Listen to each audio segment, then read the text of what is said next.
नमस्कार, आप देख रहे हैं भारत टाइम्स न्यूज और मैं हूं आपके साथ कंचन। खबर बलिया जनपद के रेवती थाना क्षेत्र के नारायणपुर गांव के रहने वाले एयरफोर्स की आगरा यूनिट में तैनात अग्निवीर के जवान श्रीकांत चौधरी की ड्यूटी के दौरान सिर में गोली लगने से हुई मौत के बाद परिजनों ने सुसाइड की घटना से इनकार किया। कहा यह हादसा नहीं, उसके साथ कुछ गलत हुआ है और अधिकारी घटना को मैनिपुलेट कर रहे हैं।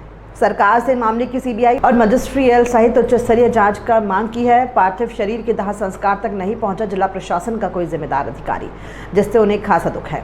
सेना के अधिकारियों ने परिजनों को भरोसा दिया कि कहा टीम गठित कर मामले की जांच हो रही है। सीसीटीवी कैमरे का कवरेज एरिया के बाहर हुआ है। घटना परिजनों ने सरकार से न्याय की गुहार लगाई। जब तक सूरज चांद रहेगा, श्रीकांत चौधरी तेरा नाम रहेगा, ये जयकारी की तस्वीरें शहीद श्रीकांत के पैतृक गांव रेवती थाना क्षेत्र के नारायणपुर पचखुड़िया की है, जहां 3 तारीख की देर रात को ड्यूटी के दौरान अग्निवीर के जवान के सिर में गोली लगने से मौत हो गई। परिजनों की माने तो श्रीकांत की शादी भी नहीं हुई थी। वो जुलाई 2022 में अग्निवीर योजना के तहत सेना में भर्ती हुआ था और उस पर कोई भी आर्थिक या मानसिक बोझ नहीं था। वो किसी हालात में सुसाइड नहीं कर सकता। इस मामले की मजिस्ट्रियल जांच होनी चाहिए। घटना के बाद परिजनों को ना तो घटना स्थल पर जाने दिया गया, ना ही सीसीटीवी दिखाया गया। मांग करने के बाद भी अधिकारियों ने बताया कि मामले की जांच चल रही है, टीम भी गठित कर दी गई है। रिपोर्ट आने के बाद उन्हें सब कुछ बता दिया जाएगा। शाहिद श्रीकांत को सेना में आने का बड़ा जुनून और जोश था। वो देश के लिए जीना मरना चाहता था। श्रीकांत के पुत्र ने कहा कि उसका बेटा किसी कीमत पर आत्महत्या नहीं कर सकता, उनको न्याय का इंतज़ार है। शाहिद के रिश्तेदार की माने तो जब उनकी डेड बॉडी लेने आगरा पहुंचे तो वो घटनास्थल पर जाने की मांग की गई कि वो सीसीटीवी देखना चाहता है। तब सेना के अधिकारियों ने मौके पर ले जाने से मना कर दिया। उन्हें कहा गया कि घटना सीसीटीवी कवरेज के बाहर हुई है। उनके रिश्तेदार ने कहा कि अधिकारी घटना को मैनिपुलेट कर रहे हैं और उन्होंने मामले की हर एंगल से जाँच होनी चाहिए। ये सुसाइड नहीं, उसके साथ कुछ गलत हुआ है। वहीं समाज सेवी सुनील मिश्रा ने भी इस मामले में निष्पक्ष जांच कर पीड़ित परिवार को न्याय देने की मांग की है। और क्या लगता है? मैं नीरज पटेल, मैं इनका जीजा लगता हूँ, जिनके देहांत हुआ है श्रीकांत का। जी, आप तो मौके पर गए थे? हाँ जी, मेरे को रात को 2 बजे फ़ोन आया कि श्रीकांत को एक्सीडेंट हो गया ऐसे ऐसे, तो आप जल्दी से यहाँ पे आ जाइए। तो मुझे भी बताया नहीं गया था प्रॉपर कि ऐसा ऐसा कुछ हुआ है। तो मुझे वहाँ जाने से पहले फ़ोन आया मेरे को दोबारा दूसरे इनके किसी कलीग का, श्रीकांत के। उन्होंने मुझे बताया कि इनका ऑन द स्पॉट डेथ हो गई है और इन्होंने अपनी राइफ़ल से ख़ुद को शूट कर लिया है। पर मुझे लगता नहीं है कि वो लड़का ऐसा है कि पढ़ाई लिखाई में सबसे अव्वल था, हर किसी को गाइड करता था, फैमिली और फ्रेंड सर्कल को भी। मुझे नहीं लगता कि वो सुसाइड अटेम्प्ट कर सकता है। और मेरे जाने के बाद मैंने डिमांड भी किया कि सर मुझे वहाँ पे स्पॉट पे जाना है और जाके मुझे चेक करना है कि सर यहाँ पे ऐसा हुआ क्या है, और सीसीटीवी कैमरे वगैरह की देखने की भी डिमांड करी मैंने। उन्होंने कहा सर आपको सब कुछ मिलेगा, बट आपको इन्वेस्टिगेशन के बाद, सब कुछ होने के बाद, सब चीज़ होती रहेगी, आपको एक एक करके हम आपको बताते जाएंगे। और इन्होंने मेरे जाने से पहले बॉडी को पोस्टमार्टम के लिए भेज चुके थे। ये घटना हुई है आगरा में, एयरफोर्स बेस है वहाँ पे आगरा में, वहाँ पे ये घटना हुई है। वह फिर हमें वहाँ भेज दिया गया। जब हम गए वहाँ पे पोस्टमार्टम के लिए, जहाँ पे पहुँचे तो बॉडी ऑलरेडी वहाँ रखी हुई थी। फिर इन लोगों ने हमें बोला कि ऐसा ऐसा हो गया है, पोस्टमार्टम के लिए आपको चलना पड़ेगा, क्योंकि आपकी फैमिली में कोई ब्लड रिलेशन वाला होगा तो ये बॉडी हम हैंडओवर करेंगे। जाने के बाद उन लोगों ने पूछा भी, फिर अभी उस टाइम तक भी पोस्टमार्टम नहीं हुआ था। बॉडी का पोस्टमार्टम करीब 4 बजे करीब हुआ है, 4 साढ़े 4 बजे करीब पोस्टमार्टम हुआ है। क्या लगता है आपको? सर जिस हिसाब से इन चीज़ों को मैनिपुलेट किया जा रहा है या मॉडिफाई किया जा रहा है कि स्पोर्ट्स पे ना देखने जाने देना, चीज़ों को अधूरा, क्योंकि हर ऑफिसर का सेम स्टेटमेंट था, किसी का भी 19-20 का फ़र्क नहीं था। इससे तो ऐसा लगता है सबको ट्रेन किया गया हो एक ही वर्ड को बोलने के लिए।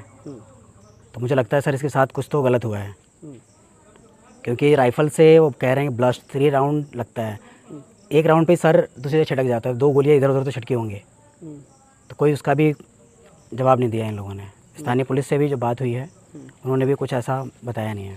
क्या मांग कर आपने क्या डिमांड किया था वहाँ उनसे? सर मेरी डिमांड थी कि स्पोर्ट्स पे जाना, इस चीज़ का सीसीटीवी फुटेज के बारे में। मैंने उनकी फ़ोन्स की भी डिमांड करी, जो सेल फ़ोन था इनका, सेल फ़ोन भी इन लोगों ने नहीं दिखाया, ना बताया कुछ भी। ऐसा कुछ भी इन्होंने दिखाया नहीं, मतलब जिस चीज़ को लगता है। बॉडी मैंने खुद से जाकर देखा, टो भी किया मैंने, उठा के साइड में उसको रखवाया भी पॉलीबॉग पे थिएटर के पास। उसके बाद से हम लोग को कुछ भी गाइड नहीं किया प्रॉपर। सरकार से कोई मांग? सर सरकार से मांग यही रहेगी कि इनको अच्छे से इन्वेस्टिगेशन किया जाए, क्योंकि आज ये एक के साथ हुआ है, कल बहुत के साथ हो सकता है, सबके साथ हो सकता है। उसमें और भी लड़के थे जो इनके साथ के चली 2-3 लोग लड़के हैं, वो इतने डरे हुए हैं इन चीज़ों को देख करके। कुछ तो गलत हुआ हो तभी तो इतना डरे सहमे हैं। सीबीआई जांच उसकी मांग करेंगे? सर सरकार होना भी चाहिए सर। मुझे तो यहाँ लगता है जो यहाँ हम लोग बॉडी लेकर के आए हैं, प्रशासन को होना चाहिए था। प्रशासन में यहाँ कोई भी नहीं था। 2 पुलिस वाले कांस्टेबल लेवल के थे, बस वो लोग आए हुए थे। ना एसडीएम ना डीएम ना कुछ भी था, ना मजिस्ट्रेट था यहाँ पे। किसी को तो होना चाहिए था यहाँ पे, क्योंकि वो लड़का देश के लिए काम कर रहा था, वो भी देश के लिए काम कर रहे। कल उनके साथ हो ऐसा हो और ये चीज़ें फैसिलिटी ना मिले तो ये भी गलत है ना। हम मांग करेंगे उनको शहीद का दर्जा भी मिले और सर शहीद का दर्जा भी मिलना चाहिए। सारी जेल जांच या बड़े सीबीआई जांच, देखिए सर हर जांच होनी चाहिए। सीबीआई जांच एक पर्टिकुलर वो नहीं है कि आप एक ही चीज़ को लेकर के बैठे। हर एंगल से जांच करें इस चीज़ को, ताकि किसी भी जवान के साथ ऐसा ना हो, क्योंकि प्रॉब्लम्स एक के साथ नहीं है आज। इससे पहले पंजाब में कुछ हुआ था। क्या नहीं लगता कि सुसाइड नहीं है तो फिर क्या है? सर सुसाइड नहीं है, 100% मैं श्योर हूँ उस लड़के को लेकर के। जितना मैंने उससे बात किया है, जितना मैं उसके साथ रहा हूँ, वो हर किसी को अच्छा एडवाइस करता था, चाहे छोटे बड़े हों। फिर क्या हो सकता है इसके पीछे? सर ये सिंपल सी बात है सर, या तो वहाँ पे कुछ मिस हैपनिंग इसके साथ हुई है, गलत कुछ हुआ है। क्योंकि हर ऑफिसर की बातों से मुझे तो यही लग रहा है कि ऐसा हो सकता है इन लोगों ने करा हो, कुछ गलती की हो, जिसको ये लोग मैनिपुलेट कर रहे हों, ढक रहे हों कि सामने चीज़ें ना आए। क्योंकि जो लड़का 14-15 दिन पहले गाँव से गया हो, वहाँ जाके सारी चीज़ें देखी हो, मुझे नहीं लगता इस लड़के के साथ कुछ ऐसा दिमाग में कुछ चल रहा होगा। कितने दिन पहले गए थे यहाँ से?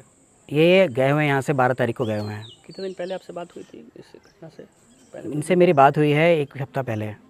वाइफ से 2 दिन पहले बात हुआ था, 1 दिन पहले। क्या कुछ बताए थे? नहीं, सब कुछ नॉर्मल, जैसे नॉर्मल बातें होती हैं। मेरे से ज़्यादातर बातें पढ़ाई को लेकर के करते थे कि ये फॉर्म आया है, वो फॉर्म आया है, मैं इसके लिए भी तैयारी कर रहा हूँ। अभी एग्ज़ाम था कुछ इग्नू का उनका, उसके लिए भी तैयारी कर रहे थे। तो यही बातें होती हैं मुझसे ज़्यादातर। कुछ अभी कोई मैंने इनसे पूछा भी था कि कोई आपको वहाँ पे परेशानी है, या कोई ऑफिसर है इनका कोई रैकिंग वगैरह हो रही है हो, या सीनियर्स आपको कोई परेशान कर रहे हो, तो ऐसा कुछ तो मुझे हिंट ऐसा कुछ दिया नहीं उन्होंने। बट अब क्या है पीछे ग्राउंड लेवल पे क्या हुआ है, या डर के मारे इन्होंने कुछ ना बताया हो मुझे, और वो चीज़ें तो सर इन्वेस्टिगेशन के बाद ही पता चल सकती हैं। अधिकारी वहाँ के क्या बताया आपको? सर अधिकारियों ने मुझे एक सिंपल सा बताया कि सर इन्होंने अपनी ड्यूटी पे बैठे हुए थे, 1:20 पे इनका इन्वेस्टिगेशन ऑफिसर पहुंचता है, वो इनसे साइन वाइन कराता है रूटीन चेकअप के लिए कि आप जगह हो कि नहीं जगह हो। 1:30 बजे इनकी ड्यूटी ऑफ होती है। वो पहुंचने के बाद सब कुछ हो जाने के बाद उनका कहना है कि 1:20 और 1:30 के बीच में ये कांड हुआ है कि ये खुद को शूट किया है या जो भी है। कि सर अगर शूट करना होता उसको तो जहाँ बंकर पे बैठा हुआ है वो लड़का, जहाँ वर्किंग प्लेस है उसका, वो वहाँ पे करेगा, वो कैमरे से दूर जाके क्यों करेगा? एक सोचने वाली बात है ना। जब उसको सुसाइड ही करना है तो कैमरे के सामने करने में, कैमरे के बैक साइड जाके करने में क्या फ़र्क है? ऐसा तो है नहीं कि कैमरे के पीछे बैक साइड में गलत काम कर रहा है और फिर रीजॉइन का अपना जॉब करेगा। ऐसा भी नहीं है। सामने करता है तो हाँ दिखता भी कि हाँ उसने सुसाइड किया हुआ है। वो प्लेस क्यों ढूंढेगा ऐसा सेफ? प्लेस सेफ तो वो ढूंढता है ना जिसको गलत करना होता है। तो किसी ने गलत किया है इसके साथ तभी तो सेफ प्लेस में लेके गया है, जिसको पता है कि इस कैमरे का कवरेज कितना है। ये ऐसा है सर। जी सर, घटना के पीछे जो वजह बताई जा रही है, आपको अधिकारियों ने क्या बताया, किस तरह की जांच? अधिकारियों ने बताया कि यहाँ जांच चल रही है, जो उनके साथ में सबसे पूछताछ हो रही है, और इस पूरी जांच क्रम होने के बाद ही इस घटना को स्पष्ट बताया जा सकता है कि क्या हुआ है। वहाँ के अधिकारियों के द्वारा यही मेरे को सूचना मिली कि अभी जांच जारी है, सारे जांच हो जाएंगे, उसके बाद ही इस घटना की पुष्टि की जा सकती है। क्या बताए थे आपको अधिकारी? यही बताया उन्होंने कि अभी हमारी जितने भी टीमें हैं जांच एजेंसियां, वो सब लग गई हैं अपने कामों पे, और ये जांच पूरी होने के बाद ही ये स्पष्ट किया जा सकता है कि क्या उनके साथ हुआ है। अग्निवीर कौन किस पद पे थे, किस डिफेंस में थे और क्या है? एयरफोर्स में थे, किस पद? दिसंबर 2022 में भर्ती हुए थे। किस में? अग्निवीर योजना के तहत वो भर्ती हुए थे, और अभी वो छुट्टी भी आए थे। पिछले 13 तारीख को गए हैं यहाँ से, 12 को गए थे शायद, 13 को वहाँ अपना ड्यूटी ज्वाइन की है, और 2 तारीख को रात को अचानक सूचना मिलती है कि आपका भाई का एक्सीडेंट हो गया, संदिग्ध स्थिति में उनकी लाश मिली है। एयरफोर्स में जो भी वहाँ के अधिकारी थे, मैं जब गया था तो बात हुई, जो उनकी जो सारी चीज़ें निकल के आई, तो उन्होंने कहा कि हमारी टीम गठित की गई है, इसके बारे में जो भी जांच आता है, जांच हो रही है, जो भी चीज़ निकल के सामने आते हैं इसके बाद ही कुछ उस पर कुछ कहा जा सकता है क्या हुआ कैसे हुआ, क्योंकि जिस जगह पे ये वारदात हुई है वहाँ पे सीसीटीवी फुटेज के कवर से बाहर था। बताया जा रहा वो बताया जा रहा है कि जो सीसीटीवी जहाँ कवर करना था उससे बाहर का था, क्योंकि मैंने ये चीज़ पूछा था कि अगर ऐसी घटना हुई है तो अब इतने बड़े कैंप है तो सीसीटीवी लगे ही होंगे, तो वो फुटेज तो होंगे ही कैंप में जो जिसकी दिख रहा है। तो वहाँ के प्रशासनिक जो अधिकारी हैं उन्होंने बताया कि जो जहाँ घटना ये हुई है वो सीसीटीवी के रेंज से बाहर है, जो कि एक संदेह उत्पन्न करता है कहीं ना कहीं, और इसकी न्यायिक जांच होनी चाहिए और उससे न्याय मिलना चाहिए। उन्होंने क्या बताया आपको कि किस तरह की घटना हुई है, क्या हुआ? उन्होंने बताया कि ये जो घटना है इसकी सच्चाई क्या है ये जांच के बाद ही पता लगेगी। जो भी पोस्टमार्टम रिपोर्ट है वो आएंगी, इसके बाद ही कुछ कहा जा सकता है। आप लोगों को क्या लगता है, किसी तरह का टेंशन परिवार का? कोई टेंशन नहीं, जो भी पारिवारिक टेंशन हो गया या फाइनेंशियल या किसी तरह की पारिवारिक कला ऐसा कुछ नहीं था हमारे घर में, क्योंकि सबसे छोटे थे, शादी भी नहीं हुई थी और उसका कोई ऐसा भी चीज़ नहीं था जो वो दिमाग में लेके घूमता। पॉजिटिव एकदम थिंकिंग थी उसकी, सोच दूसरे को हिम्मत देने वाला। कभी भी मतलब ऐसे कुल जो बयान सामने आ रहे हैं जो कुछ ऐसे नहीं हो सकता। तो वो लोग भी तो क्या कह रहे थे उनके बारे में, ये किस तरह के वो बड़ा बोल्ड लड़का था, ऐसी घटना नहीं हो सकती। वहाँ जो अधिकारियों से भी जो बातें हुई हमारी, वो बोल रहे थे ये कि ये लड़का जो इस तरह की घटना नहीं कर सकता खुद, क्योंकि ये ना कोई टेंशन में था और न किसी से बैर रखता था, न ही कोई फालतू चीज़ों में उसका ध्यान था। ड्यूटी करना, ड्यूटी से छूटने के बाद सीधे किताब रखा था, उसमें अपना पढ़ाई करना, यही उसका मतलब काम था। जो भी उसके साथी थे वहाँ पे उनसे भी जो भी चीज़ वो लोग पूछे या हमने भी कुछ पूछा कि ऐसा कुछ चीज़ जो दिखता हो हाव भाव में, तो उन्होंने कहा कि 1% भी ऐसा नहीं दिखता था। उनके सीनियर अधिकारी भी कहा लड़का इतना अच्छा था, 1% भी ऐसा नहीं है कि वो इस तरह का था या इस तरह से तनाव में था जो हमें दिखे कोई हाव भाव या फिर किस तरह की क्या? अब ये सारी चीज़ें जो है आप लोगों को क्या लगता है, ये किस सच्चाई छुपाई जा रही है या क्या है? अब सच्चाई जो भी छुपाई जा रही हो या हमें क्या बताया जा रहा है ये सामने तो आनी ही चाहिए। जो सच्चाई है। घटना कितने बजे हुई थी? घटना बताए वो लगभग 1:30 बजे रात के आसपास की है ये।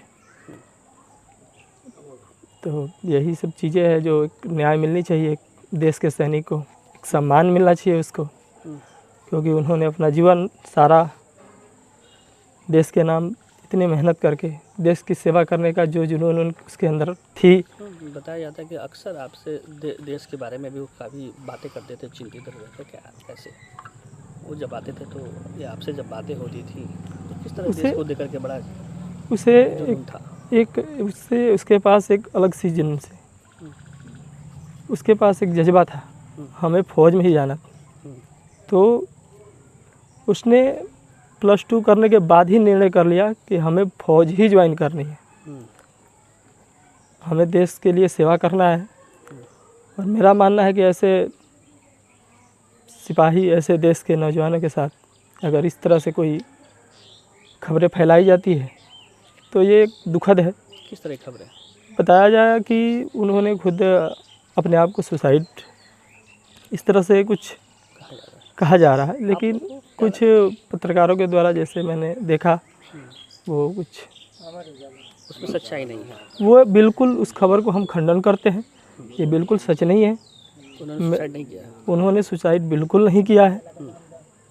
और मेरा ये मानना है कि ये जो भी घटना है सबके सामने आनी चाहिए, जो सच्चाई है इसकी, और एक सैनिक को जो सम्मान मिलना चाहिए उसे भी मिलना चाहिए।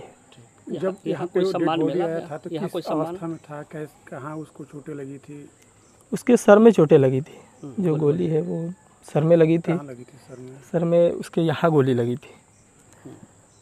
तो इस तरह से गोली लगी थी, वो भी हमें बताया गया कि एक नहीं 3 गोली लगी है एक ही जगह। कुछ चीज़ें हैं जो थोड़ी संदेहात्मक है, जो कि ये क्लियर होना चाहिए। वो जो मेरा भाई है बिल्कुल साहसी, एक हिम्मत वाला, किसी से न हार मानने वाला ऐसे आदमी के ऊपर जो अभी कुछ खबरें फैली है, इसका मैं पूरी तरह खंडन करता हूँ। मजिस्ट्रेटियल जांच और इस इसको पूरे घटना की पूरे घटना की जो जांच, उच्च स्तरीय जांच ये होनी चाहिए, इसकी मैं मांग रखता हूँ। और उम्मीद है कि हमारी प्रशासन मदद करे और हमें पूरी तरह से हमारे भाई को एक जो सम्मान मिलना चाहिए वो मिले, शहीद का शहीद का जो दर्जा है, सम्मान है, वो मिले। यही मैं अपना मांग रखता हूँ। यहाँ कोई प्रशासन से कोई आया था हम लोग यहाँ मजिस्ट्रेट और कोई यहाँ तो कोई प्रशासन का मेरे को दिखाई नहीं दिया, सिर्फ 2 पुलिस वाले दरवाजे